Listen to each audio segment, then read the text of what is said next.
Selamat pagi Bapak, Ibu, dan Saudara yang dikasihi oleh Tuhan. Sebelum memulai minggu ini, mari kita bersama-sama membaca serta merenungkan firman Tuhan. Tetapi sebelum itu, mari kita berdoa. Tuhan Allah yang Maha Kasih, kami mengucap syukur kepadamu Tuhan, karena penyertaan-Mu kepada kami semua, sehingga pada pagi hari ini Engkau perkenankan kami untuk bangun dan melaksanakan aktivitas kami masing-masing. Tetapi sebelum itu Tuhan, kami akan bersama-sama membaca serta merenungkan firman-Mu.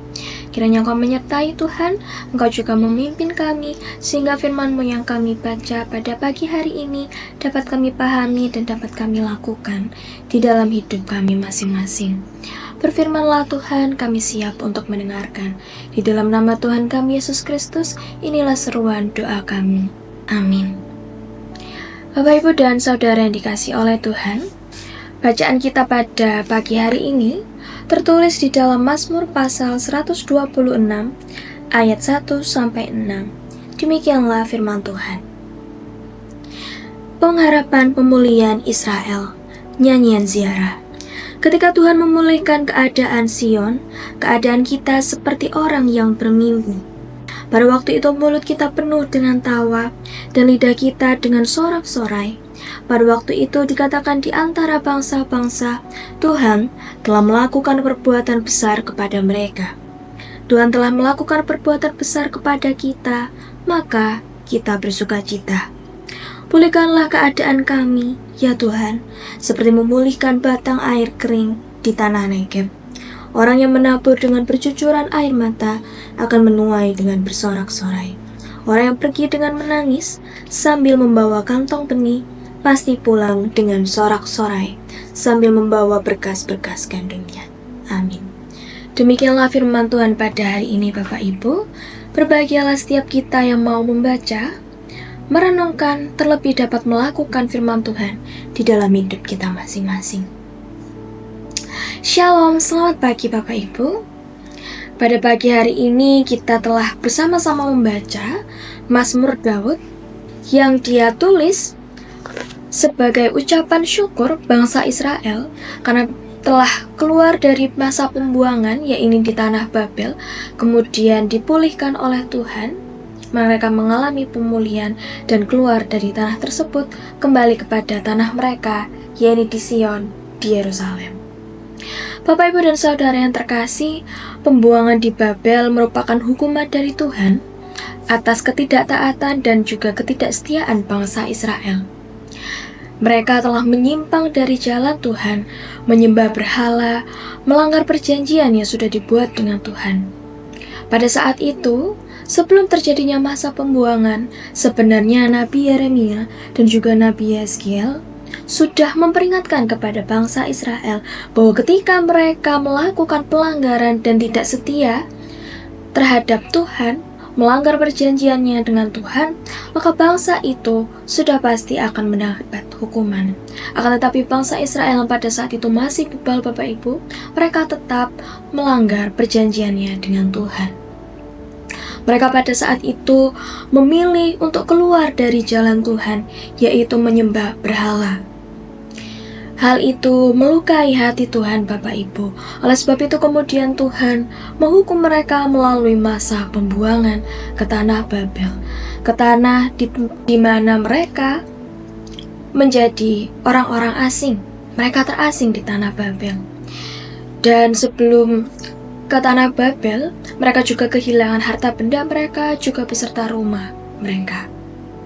Bapak, Ibu, dan Saudara yang terkasih, akan tetapi di dalam hukumannya tersebut, Tuhan tidak serta-merta kemudian meninggalkan bangsa Israel.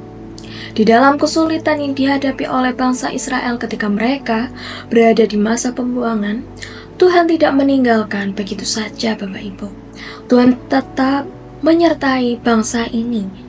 Dan Tuhan pada akhirnya memberikan pemulihan atas bangsa Israel, yaitu keluar dari tanah Babel tersebut dan kembali kepada tanah mereka. Bapak, Ibu, dan Saudara yang dikasihi oleh Tuhan, Melalui firman Tuhan hari ini kita bersama-sama belajar bahwa ketika kesulitan apapun menghampiri hidup kita, ketika tantangan apapun ada di dalam hidup kita, dan kita merasa bahwa ketika kesulitan dan tantangan tersebut ada, kita merasa bahwa Tuhan tidak ada bersama-sama dengan kita. Kita tidak merasakan kehadiran Tuhan karena kita tidak melihat pertolongan Tuhan atas kesulitan yang kita hadapi. Tetapi Bapak Ibu, percayalah bahwa Tuhan tidak pernah meninggalkan anak-anaknya. Tuhan senantiasa menyertai kita, baik di dalam suka maupun duka, baik di dalam kebahagiaan maupun kesulitan yang kita hadapi. Tetapi seringkali kita sebagai manusia ketika mengalami kesulitan, kita merasa bahwa Tuhan itu tidak ada. Kita mengkerdilkan kuasa Tuhan, Bapak Ibu. Karena ketika kita menyampaikan doa-doa kita atas kesulitan dan tantangan yang kita hadapi, Tuhan tidak memberikan jawab. Seakan-akan Tuhan tidak peduli terhadap kesulitan dan tantangan yang kita hadapi. Dan kemudian hal itu membawa kita ke dalam kesedihan dan juga kegelisahan atas badai hidup yang sedang terjadi. Bapak, Ibu, dan Saudara yang dikasihi oleh Tuhan, kita sebagai manusia, sebagai anak-anak Tuhan yang memang lemah dan tidak bisa berjalan sendirian tanpa pertolongan Tuhan, kita harus senantiasa mengingat bahwa ketika kesulitan apapun terjadi dalam hidup kita, kita tidak boleh melupakan Tuhan. Yang harus kita lakukan adalah tetap percaya, tetap berdoa, dan berserah, dan juga berpengharapan kepada Tuhan. Sebab Tuhan, dengan kuasanya Bapak Ibu, Dia mampu dan sanggup mengalahkan badai hidup apapun di dalam hidup kita. Ketika Tuhan mengizinkan sesuatu untuk terjadi, itu semua tidak akan melebihi kekuatan kita, Bapak Ibu. Seperti yang dialami oleh bangsa Israel, mereka memperoleh hukuman dan berada di dalam kesulitan di tanah Babel. Karena Tuhan mengizinkan itu untuk terjadi, bukan serta-merta untuk menghukum bangsa Israel, bukan seperti itu.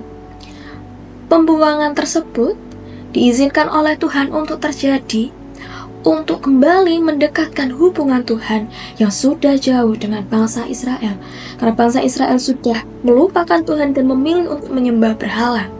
Oleh sebab itu masa pembuangan tersebut diizinkan oleh Tuhan untuk terjadi agar bangsa Israel kembali kepadanya, memiliki hubungan yang dekat kembali dengan Tuhan dan kembali setia kepada Tuhan. Bapak, Ibu, dan Saudara yang dikasihi oleh Tuhan, mari mulai hari ini kita menjadi anak-anak Tuhan yang senantiasa mengingat bahwa di dalam hidup ini memang semuanya tidak akan selalu baik.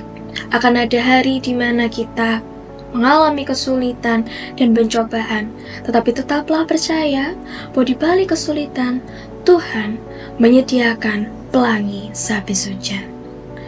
Untuk kita semua anak-anaknya, tetaplah berpengharapan dan berserah kepada Tuhan, karena kuasanya lebih besar dari apapun itu. Amin. Saat teduh bagi kita semua. Mari kita mengakhiri perenungan kita pada pagi hari ini dengan bersama-sama berdoa. Bapa, kami mengucap syukur Tuhan atas penyertaan-Mu kepada perenungan kami pagi hari ini. Tuhan, kami bersama-sama belajar untuk senantiasa tetap mengandalkan Engkau dan tidak melupakan Tuhan di dalam kesulitan dan badai hidup di dalam hidup kami. Ampunilah kami Tuhan, anak-anak-Mu yang seringkali ketika mengalami kesulitan, kami mengkerdilkan kuasa-Mu atas hidup kami Tuhan. Kami seringkali melupakan Engkau dan tidak berserah dan berpengharapan kepada-Mu. Tuntunlah kami Tuhan akan menjadi anak-anak-Mu yang tetap setia di dalam badai hidup apapun yang terjadi di dalam hidup kami.